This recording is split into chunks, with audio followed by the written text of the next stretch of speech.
General, so as you know, there's a land incursion happening right now. Ukraine is taken into territorial Russia, the first time at least in a far-reaching way. Could you just elaborate on how you came to be aware of this? What changes to the posture have been made, if any? Because in the past, there had been a clear distinction that was at least claimed between defensive actions that Ukraine was taking versus offensive. Now, it's hard to really, I guess, argue that it's a defensive action to make a land incursion into Russia. Maybe I'm wrong.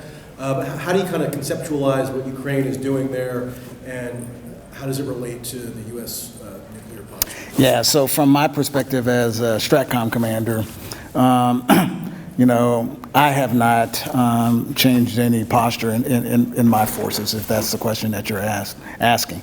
In regards to what's being seen and how have I been made abreast of what it is going on, it's actually in my fellow combatant commander, General Chris Cavoli's AOR. I'd just get briefed out from my J2 in regards to what we're seeing that's happening in that part of the world.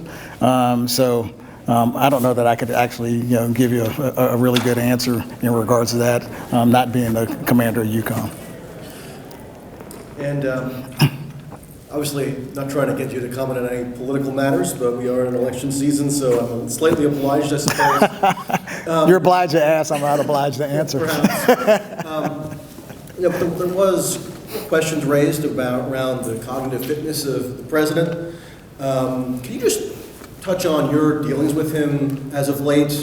What observations you made as to his capacities? Should the American public be at all concerned about his ability to manage crises that are unfolding now, whether it be in the Middle East or Ukraine? Yeah. Just give some general observations. I'm not going to answer a question in regards to my relationship and what I've seen with my commander-in-chief. I don't think it's appropriate for me to bring that up here. I have no concerns with the current commander-in-chief and his abilities to give me lawful orders if required.